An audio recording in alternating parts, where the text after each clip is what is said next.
ধুবুৰী জিলা পৰিষদত চলি থকা দুৰ্নীতিৰ বিৰুদ্ধে আজি গোলকগঞ্জ আৰক্ষী থানাত এখন এজাহাৰ দাখিল। ধুবুৰী জিলা কেপিপিৰ সভাপতি নিখিল ৰায় SPIৰ বিৰুদ্ধে অভিযোগ দাখিল কৰে।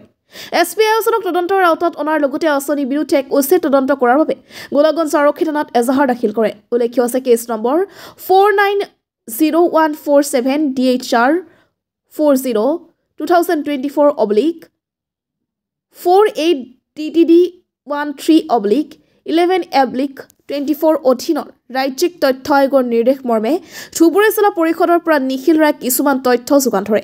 লক্ষণীয় বিষয় যে প্ৰায় 9 মাহ উকলি যোৱাৰ পিছত জিলা পৰিষদৰ SPIৰ তৰফৰ পৰা সন্দেহজনক ভুৱা চহীৰে যেন আধৰুৱা তথ্য যোগান ধৰি নিজৰ দায়িত্ব সামৰে। বিত্তীয় 2018-19 বৰ্ষৰ সম্পূৰ্ণ আঁচনিৰ বিৰুদ্ধে সন্দেহৰ ভিত্তিত কেপিপিৰ ধুবুৰী জিলা সভাপতি নিখিল ৰায় এজাহাৰ দাখিল কৰিলে। গোলকগঞ্জৰ পৰা তপনৰ report, North East Frontier news.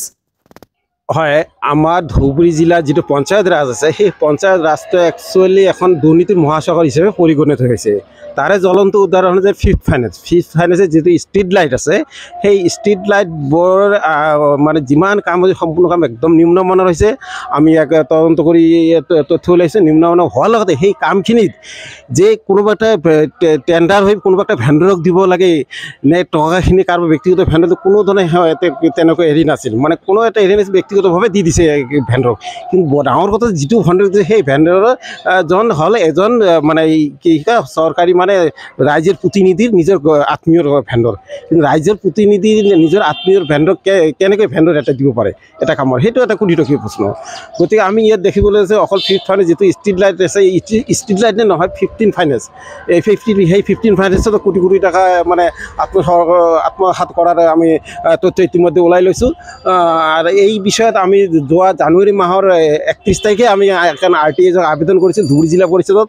কিন্তু ধুবুৰী জিলা পৰিষদত প্ৰথম আবেদনত কোনো ধৰণৰ তথ্য নিদিয়াৰ পিছত আমি ফাৰ্ষ্ট আপিলতো কোনো ধৰণৰ গুৰুত্ব নিদিয়াত শেষত আমি আজিৰ তাৰিখত আজি প্ৰায় 9 মাহ পিছত যোৱাকালিহে মোক ৰাজ্যিক তথ্য আয়োগৰ পৰা ধুবুৰী জিলা পৰিষদ চিধাৰ ডাইৰেক্ট এটা ৱাৰ্ণিং দিছে যে আপুনি 7 দিনৰ ভিতৰত নিখিল দাক আপোনাৰ তথ্যখিনি দিব লাগে। কিন্তু 7 দিনৰ ভিতৰত যিখিনি মোক তথ্য দিলে সেই তথ্যৰে প্ৰায় আধাৰুৱা তথ্য দিলে। তথ্যৰে আধাৰুৱা দিলে যে তাৰে ভিতৰত কিছুমান ভুৱা চহী থকা মানে তথ্য মোলৈ দাঙি থলে, যি নেকি আমাৰ সন্দেহ হৈছে যে ভুৱা তথ্য বুলি, ভুৱা চহী বুলি। কিন্তু সেই হিচাপত আজি এজাহাৰ দিয়া হ'ল। এই এজাহাৰৰ ভিত্তিত হয়তো থানাৰ পৰা এই চহীটো ফৰেঞ্চিক লেবৰেটৰী পঠালোঁ।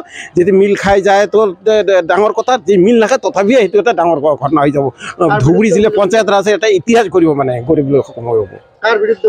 অভিযোগটো দিয়া হ'ল SPI যিজন আছে, আমাৰ ধুবুৰী জিলাৰ যিজন SPI আছে, জিলা মানে পঞ্চায়ত জিলা পৰিষদ যিজন SPI আছে তেওঁৰ বিৰুদ্ধে FIR দিয়া হ'ল। আৰু কিছুমান মানে আঁচনিৰ বিৰুদ্ধে ইয়াত আজি FIR দি দিয়া হ'ল, যিহেতু আমাক আধাৰুৱা তথ্য যোগান ধৰিছে। গতিকে বাকীখিনি তথ্যৰ কাৰণে আমি অলৰেডি আমাৰ ৰাজ্যিক তথ্য ভাস্কৰজ্যোতি মহন্তক ইতিমধ্যে ইমেইল কৰা হ'ল। হয়তো অহা সপ্তাহত আৰু বাকী তথ্য মানে আজি FIR দিয়াৰ আৰু এটা কাৰণ আছে, যিহেতু অনাগত দিনতো আমাৰ পঞ্চায়ত ইলেকশ্যন আহিছে। গতিকে আমি বিচাৰোঁ যে ধুবুৰী জিলাত এখন সৎ নিকা আৰু স্বচ্ছ পঞ্চায়ত ৰাজ অনুষ্ঠিত। সেইবাবে আজি এজাহাৰখন অতি সোনকালে এই মানে যি থানাত যিহেতু এজাহাৰ অতি সোনকালে এই তথ্যবোৰ উদ্ঘাটন কৰিব লাগে, ৰাইজৰ মাজত আনিব লাগে, যাতে ৰাইজে সচেতন ব্যক্তি এজনক মানে নিৰ্বাচিত কৰিব পাৰে।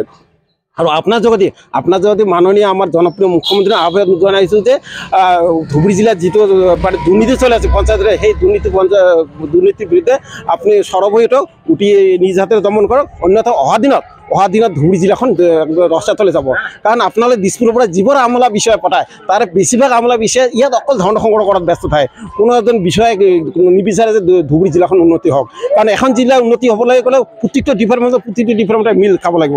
যেনেকুৱা এখন পৰিয়ালৰ উন্নতি হ'বলৈ মা দেউতাৰ লগত ল'ৰা ছোৱালী গোটেইখিনিয়ে তালমিল থাকিব লাগিব। কিন্তু তেনে ক্ষেত্ৰত দেখা পাইছোঁ যে ধুবুৰী জিলাৰ কোনো এটা ডিপাৰ্টমেণ্টত কোনো এটা মিলে মানে কাগজৰ খেল চলে ইয়াত। আৰু প্ৰায়ভাগ মানে আমোলা বিষয়ে ধন সংগ্ৰহ কৰাত ব্যস্ত থাকে। গতিকে আহ্বান জনাইছোঁ অতি শীঘ্ৰে ইয়াৰ ওপৰত এক উচিত তদন্ত কৰি দোষী কষ্ট শাস্তি দিয়াৰ লগতে আমাৰ ধুবুৰী জিলাখন এখন সুস্থ আৰু সামাজিক সুস্থ সৎ নিকা এখন পঞ্চায়ত অনুষ্ঠিত তাৰ বাবে আহ্বান জনালোঁ।